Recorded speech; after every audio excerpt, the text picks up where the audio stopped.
Good morning, good morning, good morning. Just walking out of the camper here. The fifth wheel, it's Sunday morning. I don't know what time it is. I can't see because I got my coffee in my hand, of course. I always have my coffee. But today, yeah, see, fifth wheel.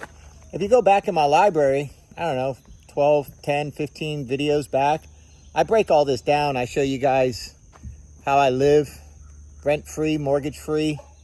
No lot fees. You hear my shepherd in there going crazy. That truck is not my truck. That's somebody's truck. They asked if they can store it here. He moved to Statesboro.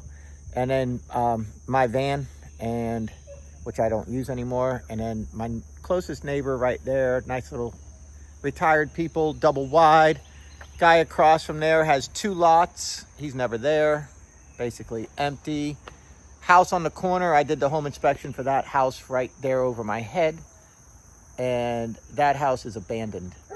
And I also did a home inspection right over my head there. That house, right over my head. So I am a home inspector. So being a home inspector, I know enough to get me in trouble, but not enough to do, full installations. Like, I'm not a licensed electrician, although I go behind licensed electricians and inspect their work for the obvious. There are some things I do not know, and there are some things I'm not really supposed to know, because I'm supposed to say, hey, this doesn't look right, or you know what, I recommend you get an electrician to look at this, because it's something serious, and we're supposed to be able to pass it off to a licensed electrician. So a home inspector basically is a general doctor. Your elbow hurts, you got a problem, you whacked it, or weightlifting, or something happened, and you go to the doctor, and the doctor puts you through a series of exercises and all this stuff and says, all right, you know what? I'm going to refer you to an MRI, to a doctor, and then an orthopedist or a physical therapist, and then the specialist takes over. That's what a home inspector is. We're a general doctor. We look things over. We see something. There's a sign, a symptom. Something's not 100% right. That's when we turn around and go, okay, we got something wrong here. Let's fix it. So I know enough about this, all of this, to be able to do this video and explain it to you, because I didn't design it. A buddy of mine, Andrew Raddick, who is a formerly licensed electrician in the state of Pennsylvania, and he's trying to get his license down here in Georgia. He actually did the work, and I paid him to do it. But I know every step of what he did, because it's what I would do too. So let me get to the meat and potatoes of this video, which is how to set up a, say, campground, a double wide, something where you have a meter and a breaker box that's not inside your home. So many newer homes where I live, we have the meter outside, right? Of course. And then right next to the meter, there's a main breaker outside. The main breaker will be outside. And then those wires will go inside to the home, to the main panel in the home, where there may or may not be a main breaker, but that's where all your breakers are going to be. In that situation, let's just say your breaker panel is in your garage, then you can tap into your breaker panel. If you have room in your garage, do a little drywall notching and run the wires inside the drywall from the breaker panel exactly the way I'm going to show you here, out here. Only you would just be doing it inside the wall, and then you would set the exact same outlet up right on the wall in your garage, kind of close to your garage door, so you can charge outside and inside, depending on availability of the garage space. So the same rules are going to apply at the panel in the garage. Now, if you have a panel in your home, say it's in the laundry room, then you might have to run the wires up through the attic and then drop down into the garage and fish them, and then do it that way. So as far as location, everything is kind of subject to change, but I want you to get the principle of this, get the meat and potatoes of this, so you can understand it really truly is easy to do, and it's not very expensive to do. So let me put the camera up, and then we're going to get into this. I don't know about other EVs, but Tesla actually locks in here.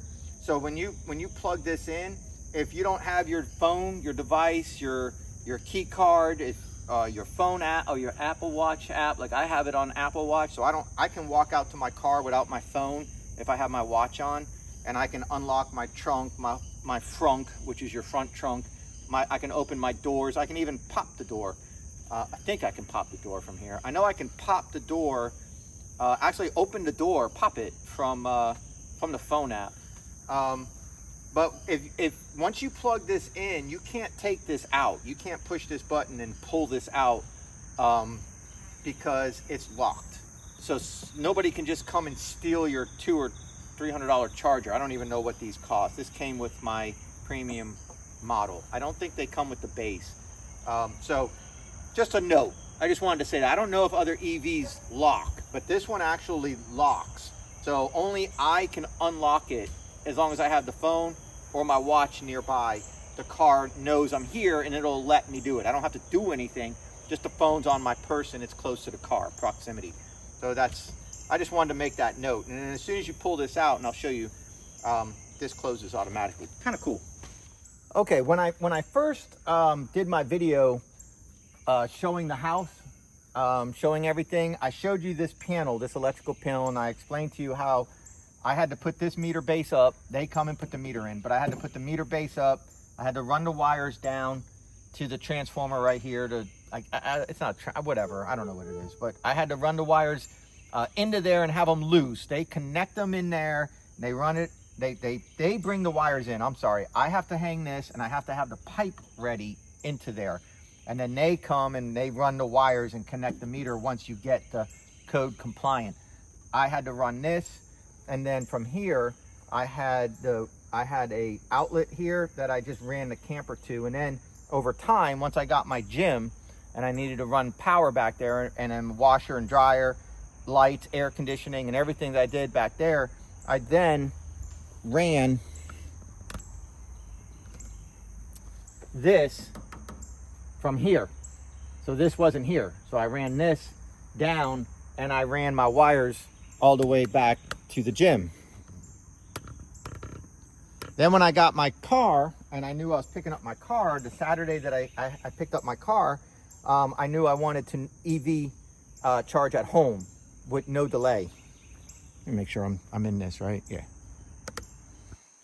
I don't want any problems with charging. I didn't want to have to supercharge my first weekend. So Andrew came out here that Saturday morning.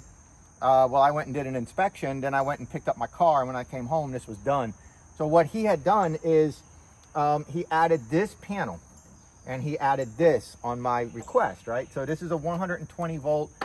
I can never open these. This is a 120 volt, 20 amp GFCI outlet. So it's code compliant, hard, you know, it's hard in here. There's no loose wires. It's right.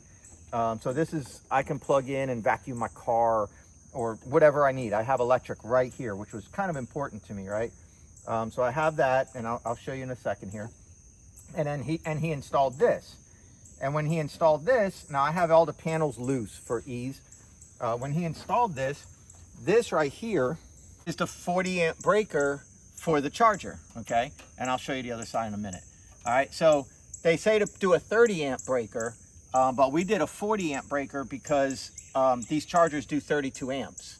And so I didn't want it 30. I wanted to be able to get all 32 amps. So the 40 amp is okay. It's 8 over.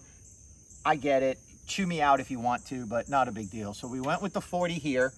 And then this is the 20 amp breaker for the GFCI up there, right? So let me show you now what we did. So I might not be centered, and it's not about me, but we open this up. Like I said, I already have the panel loose. So the main breaker for my whole home, my whole everything, my home, the panel, the breaker box in the back, and it's in the gym. That runs my washer and dryer. It's a 110 washer dryer, 1 unit. So it's not a 240 volt, huge monstrous thing. It's 1 unit. You put your clothes in, you set go, it washes and it dries all in one. So, and it's 110 volts or 120 volts, not 240, right? I have a little window unit air conditioner in the gym. I got LED lights in there for lighting. And then I got a 50 amp camper. My camper is 50 amps for the air conditioning and everything, right? So I have all of that run back there through that wire I showed you. And it all starts with this 100 amp breaker. So I have a 100 amp main breaker, and that's how we start, and that's how you're gonna start with your home. You're gonna have a 100, a 150, maybe a 200 main breaker somewhere at your property. In this situation, mine was right here, and then I had the wires coming out right here for the outlet to plug in my camper temporarily. And then I ran the wires back, and everything's back there. So inside here, what we did, so that's your number 4 copper wire, right? It goes up, it goes into the main bar there. Then you have your 100 amp breaker, then the wires come down, okay? Now, what you see here, this yellow going up, that's from this breaker. So remember I told you we did it right. So we have that going here. So that's this breaker right here. All right, so this is the main breaker for everything. This kills the entire house. This kills everything. Charger, everything. Okay, so the main breaker, then those wires come out, they come down to this panel. Here's the 40 amp breaker I showed you, and there's the 20 amp for the GFCI. And note, there's room to grow. And this panel doesn't have it, but they show a place for a main, but you'll see. Let me take this off. And so here's the wires coming down, and then they come in and they go to the bus bar, your 2 hots. So then what we do is we just grab the 240, the 40, right? And we ran that nice big fat wire going down into this liquid tight. Okay, liquid tight right here. And that comes around and goes to the other side. I'll show you that in a minute. We continued the wiring going down, the number 4 copper, code compliant for 100 amp, going down. So we had it going up and here, and then from here down to the camper.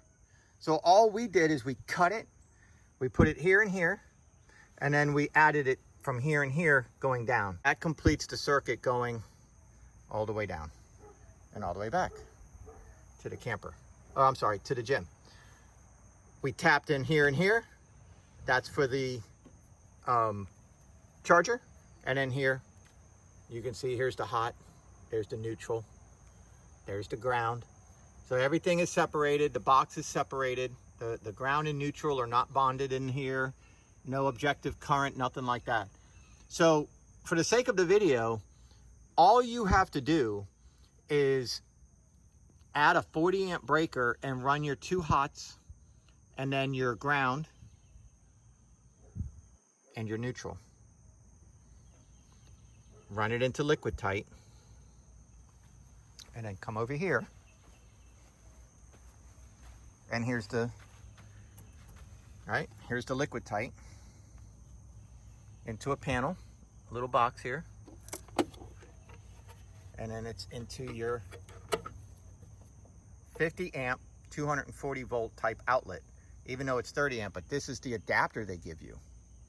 So even though this looks like a 50 amp adapter, it's actually considered a 30 amp. They consider it a 30. So you plug that in, there's the charger, and then you just leave this plugged in. It's completely sealed, it's weatherproof, waterproof. I mean, don't drop it into a lake, but you know, it's fine for weather. And then the plug, push the button, pull it out, and the door shuts automatically. And then what I do, just to keep water from getting in it, I just hang it like that. I just hang it so it's staying in the downward position there, and I just leave this here. So when I back in, I just back up onto these little stones just to keep the back from hitting the little tree stump, little stoppers I have there. And I push the button and you plug it in. So you have an outside panel, outside box, weatherproof, 240, liquid tight, going up. Wires from the liquid tight right here, going to an additional breaker that you will need to add to your electrical panel. And if you have an electrical panel outside that has the main breaker, you'll probably have room to add another breaker. And if you don't, then you're screwed. No, then you would definitely have to talk to an electrician and see what they can suggest. But usually, if you have the main breaker outside, you're going to have room to add. So you can see I have room. I can add 1, 2, 3, 4, 5 breakers. And that could be another 240 volt right here, a double pull. And I can set up a second charging station for my son. So when my son comes over, we can both be charging overnight. Or I can run more of these or anything.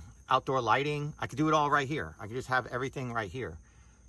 So that was really a great addition.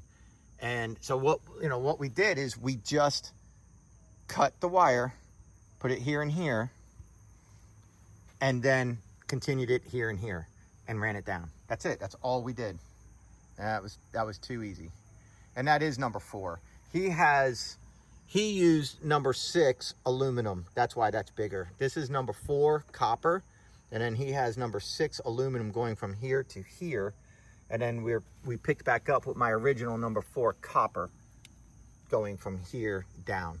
So, and that's perfectly fine. Number 4 copper is all you need for 50 to 100 amps. And that's what we got going back. So that goes back to the rear panel. That's it. It really is that simple.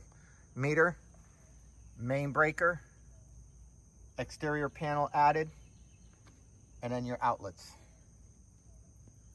And that's it. Well, that's it. That's how I set up my EV charging station. It was pretty simple. And so with that, I charge every night at home. It's 12 cents a kilowatt using Coastal Electric.